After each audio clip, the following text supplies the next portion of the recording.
making that trade. You're welcome. We appreciate that. I'll make sure I word the "Are you done yet?" My brain's not working right now. Okay. I'm tired. We're off like 3 hours sleep right now. Well, this is perfect time for you then. Yeah. All right. So I think you guys just saw drafting Nick Scourton, a guy that we obviously really liked as an edge rusher, and then the same thing with Princely. I'm not going to pronounce his last name because that's a little too complicated for me, but in all seriousness, they're two guys that we think very highly of. They can get to the quarterback, they can play the run, and they can do all the things that we're going to ask them to do. So yeah, we're just super excited, and didn't think we'd be able to get both of them. So to be able to capitalize and trade up and get these guys, we're just super excited about it. So I'll leave it to you guys. You guys both constantly talk about making the roster uncomfortable and adding new pieces. You guys have spent cash on an edge rusher, and now you've spent 2 premium picks on edge rushers. How should the outside linebacker group, the incumbent group, feel about all these additions? I mean, I think, we said earlier, the roster, it's all about adding competition, adding depth, and, especially at a position, last year that, it felt like we needed to get a little more pass rush out there. So to be able to add these 2 guys, it's just going to add to the group and the competition and everything that the program's about. Dan, how much of this, too, was about maybe, and Dave, getting Jadeveon off the field a little bit more than all the snaps he played last year? Yeah, again, I just think it's about the competition out there.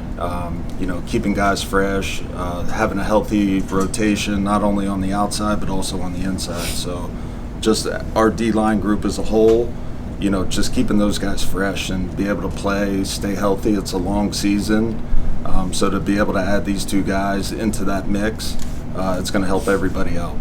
Dan, just to be clear, Jadeveon, you do plan on keeping him.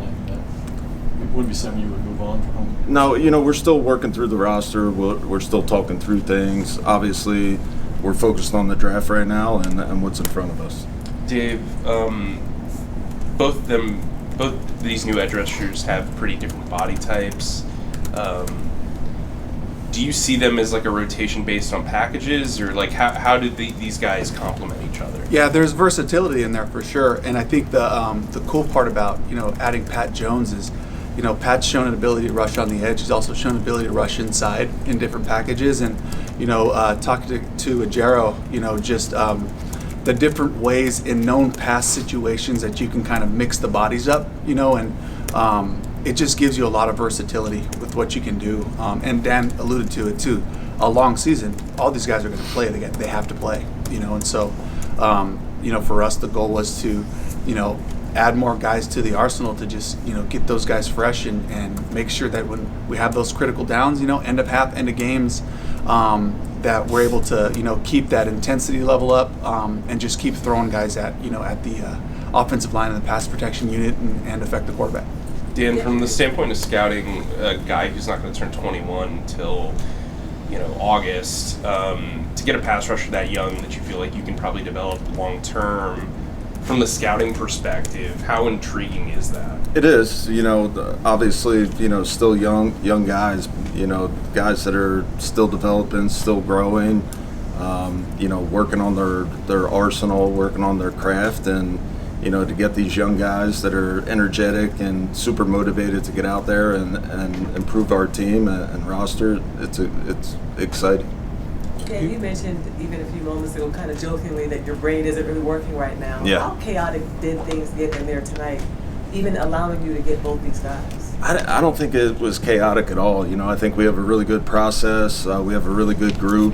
The communication's great between all of us, and that's what you want. You don't want to feel like it's chaotic at all in there, and it hasn't felt like that at all throughout the whole draft process. And I think it's a testament to, my staff and Dave's staff and the communication and, just everybody working together towards a common goal. Chaotic may not have been the right word, but how would you describe just the range of emotions? Because you mentioned at one point you didn't know if you could get both, so how that played out. Yeah, I think it's, the one word is just excitement. To be able to go and get your guys and guys that have been watching forever and that you've really grown to enjoy watching, and just kind of see them play. Both these guys are fun to watch. They're great players, and to be able to get them, we're so excited. Dan, you were a little non-committal on Steve's question about Clowney. Can you expand on kind of what you're going through there with him? No, I think it's not just him. It's just with the roster, as a whole. We're just kind of working through things. We're working through the draft. We're focused on that, and then we're going to reassess it after the draft and go from there. Dan, you obviously want to get impact players in the early rounds. Are either of these edge rushers guys, or both guys you feel are capable of starting in a rookie year? Yeah, I think it's up to them. I think they have the ability, but again, everything has to be earned, and as Coach alluded to. And I think, if Nick and Princely were here talking, they have high aspirations for themselves, but for us to put those types of expectations on them, the goal is for them to first and foremost get in the building, learn what we're doing, learn the calls, the techniques we're asking. There's a discipline that goes with playing this game, and so I don't think they're naive to the fact that there's a lot of hard work in front of them, and that's hopefully what we create.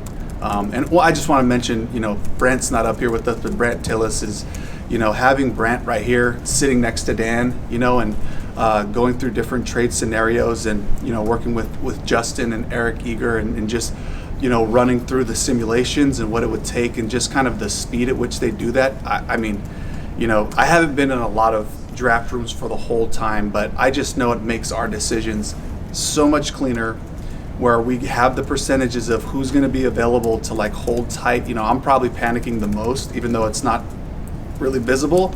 I'm probably panicking the most. I'm like, oh, he's there, he's still there. They're the ones that have, the grasp of history, the grasp of all the probabilities, and so that part just kind of sets me at ease. Take a deep breath, okay, let this thing come to us, and running through hundreds of simulations, just kind of using mock simulators and all that.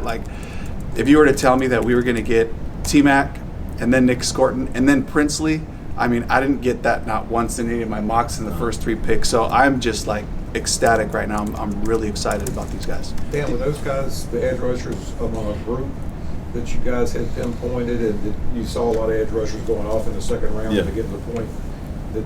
I think it just as a whole, it's a good class of outside linebackers / rushers. So, again, these are guys that, when you watch their tape, the tape is, it stands out. So to be able to get these two guys, just like Dave said, it's really exciting. Dan, conversely, the inside linebackers and safeties and some of these other position and corners have kind of dropped in this class. Mm-hmm. How confident do you feel like you can address needs like that on day 3? Yeah, I think that type of stuff, I think it runs in our favor. Obviously we want to address, not just edge rushers and receiver, but, there's other spots that we need to add to, and, I think it matches up pretty good with our needs.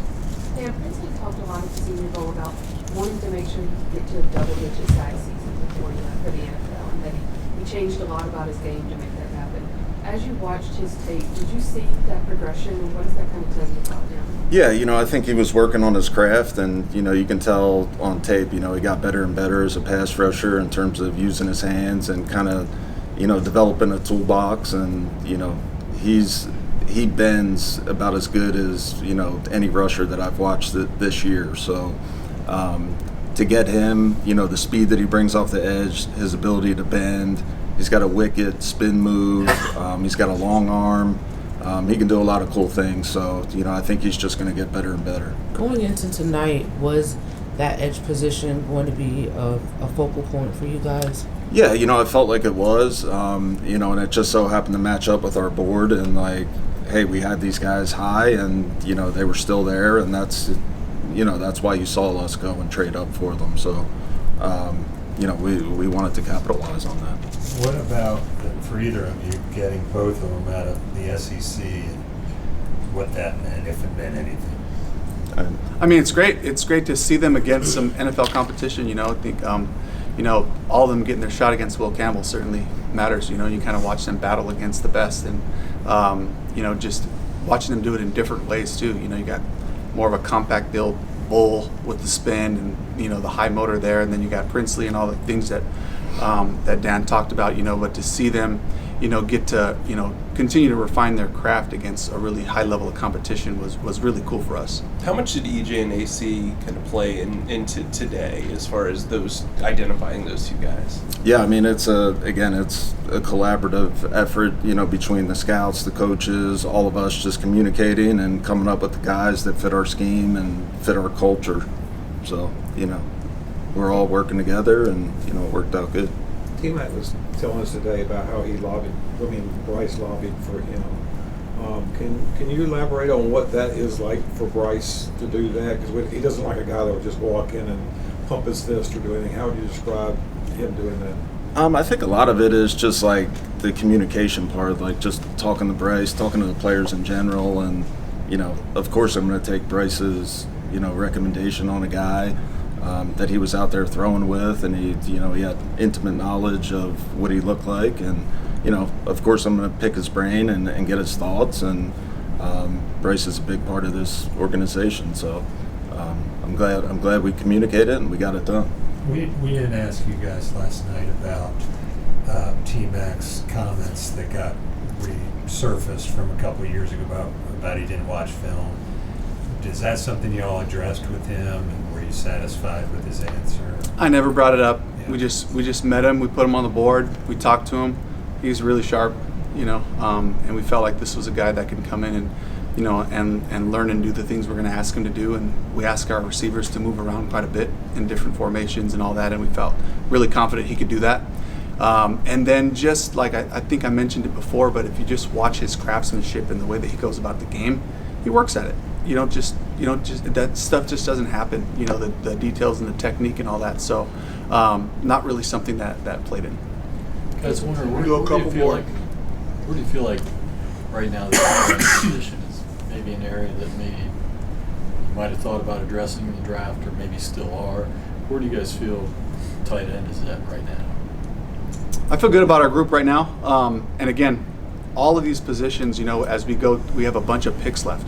And so every single position, we're going to try to add good players there to challenge the room.